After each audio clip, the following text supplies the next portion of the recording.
ભરૂચ જિલ્લામાં સ્થાનિક સ્વરાજની ચૂંટણીઓ પૂર્વે રાજકીય માહોલ ગરમાયો છે। કોંગ્રેસના નેતા ઇશાક શેખ દ્વારા બુલડોઝર સંબંધિત અપાયેલા નિવેદનથી રાજકીય વિવાદ સર્જાયો છે। ગુજરાતના રાજકીય માહોલમાં પ્રચાર સભા દરમિયાન અપાયેલા એક નિવેદનને લઈને કોંગ્રેસ અને ભાજપ વચ્ચે શબ્દયુદ્ધ તેજ બન્યું છે। કોંગ્રેસના આગેવાન અને કવિ યુસુફ રિઝવીએ પ્રચાર દરમિયાન જણાવ્યું હતું કે જો ગુજરાતના આશરે 80 લાખ મુસ્લિમ મતદાન કરશે તો તમારા ઘરો પર બુલડોઝર નહીં ચાલે। તેમના આ નિવેદનને લઈને રાજકીય વર્તુળોમાં ભારે ચર્ચા જાગી છે। આ નિવેદનોના ભાજપ તરફથી તીખો પ્રતિકાર છે। ભાજપના પ્રદેશ કારોબારી સભ્ય મારુતિ સેટોદરિયાએ પ્રતિક્રિયા આપતા કહ્યું કે બુલડોઝર ધર્મ કે સમાજને જોઈને નહીં પરંતુ દેશ અને સમાજ વિરોધી પ્રવૃત્તિઓમાં સંકળાયેલા લોકોની મિલકતો પર જ ચાલે છે।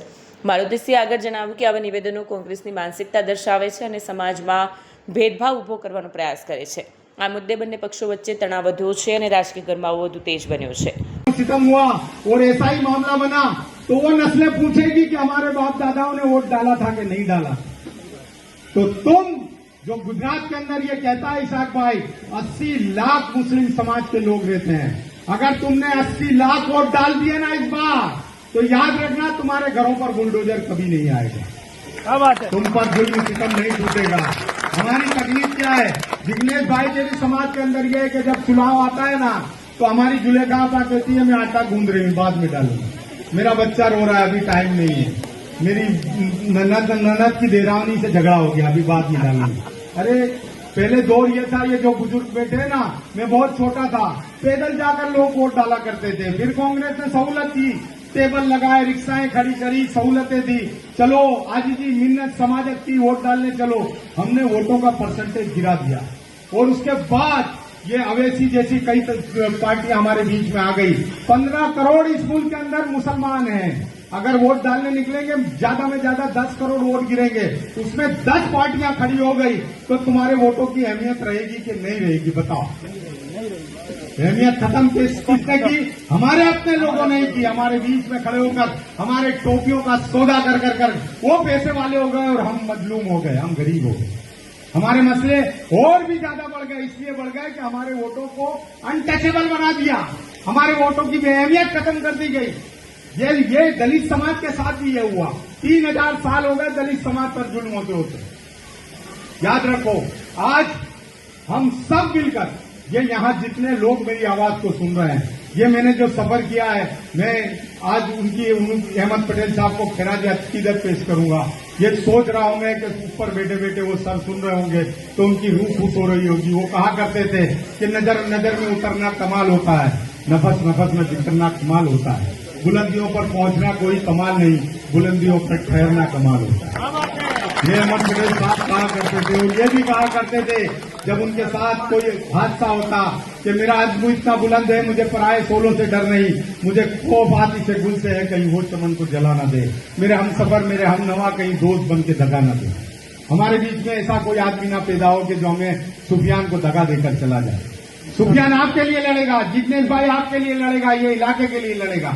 ये चुनाव नल जादरू गटर का है। मैं कॉर्पोरेटर था, 6 बजे से उठकर खिदमत करता था, मेरे घर के 8 लाख रुपए चले गए। मैंने चुनाव लड़ने से इनकार कर दिया क्योंकि मेरे 3 बच्चे हैं, तीन बच्चे उर्दू में पढ़कर डॉक्टर हुए, मेरा बेटा कनाडा है।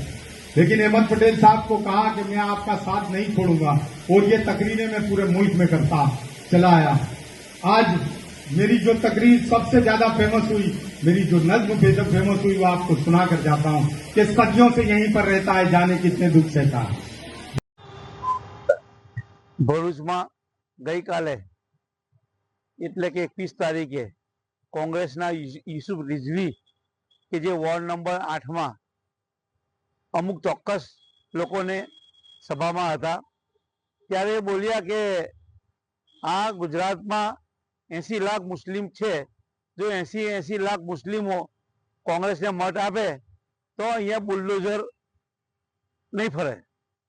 मित्रों आ बुलडोजर कोई ज्ञाति के कोई जाति ने जोईने फेरवामां नथी आवतुं।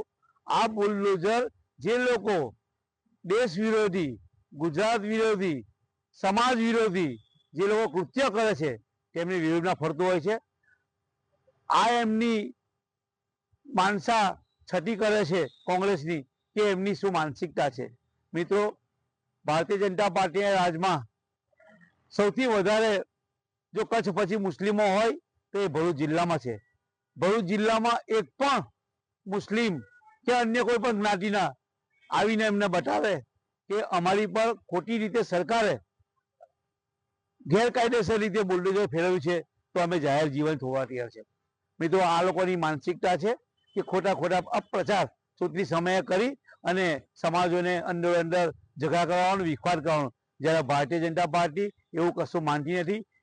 આપ સૌને ખ્યાલ છે કે યુક્રેન અને રશિયાનું જ્યારે યુદ્ધ ચાલતું હતું ત્યારે પણ કોઈ પણ જ્ઞાતિ જાતિના ભેદ રાખ્યા વગર ત્યાં અભ્યાસ કરતા, ડોક્ટરી અભ્યાસ કરતા કે અન્ય કોઈ કોર્સમાં અભ્યાસ કરતા વિદ્યાર્થીઓને ફક્ત ને ફક્ત ભારતનો તિરંગો લઈને તેની બંને દેશની સૈનિકોએ સન્માનપૂર્વક બોર્ડર ક્રોસ કરાવી છે. ભારતીય જનતા પાર્ટીના રાજમાં કોઈ જ્ઞાતિ જાતિને ભાવ નથી આવતો. પાર્ટી ફક્ત ને ફક્ત દેશના હરેક નાગરિકને સમાન વિકાસ કરવાની દિશામાં આગળ વધતી રહેલી છે અને એના કારણે જ કોંગ્રેસને કે આપને અમુક જગ્યાએ ઉમેદવારો નથી મળ્યા. મિત્રો, અમે કોઈ સમાજને અંદર લડાવી અને સત્તા સ્થાને આવનારા ભારતીય જનતા પાર્ટીના કાર્યકર્તાની સતત ચરેવેટી એ કોરોનાની મહામારી હોય કે કોઈ પણ સરકારની યોજના હોય એ છેવાડાના માણસ સુધી પહોંચાડી અને એમનો પ્રેમ જીતી અને ભારતીય જનતા પાર્ટી સત્તાના સ્થાને આવે છે. ભરૂચમાં પંચાયત, જિલ્લા પંચાયત, નગરપાલિકામાં પણ ભૂતકાળમાં પણ ભારતીય જનતા પાર્ટીએ લઘુમતી કોમના ઉમેદવાર તરીકે ઉભા રાખ્યા હતા અને જીત્યા પણ હતા. ગઈ ટર્મમાં 2 જિલ્લા પંચાયતના સભ્યો, તાલુકા પંચાયતના સભ્યો ભારતીય જનતા પાર્ટીના સિમ્બોલ પર જીત્યા હતા.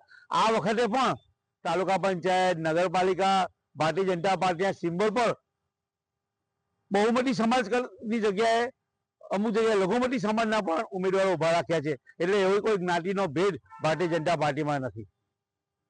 વિડીયો જર્નાલિસ્ટ વિરેન્દ્ર પાટીલ સાથે સત્યા ટીવી ન્યૂઝ ભરૂચ.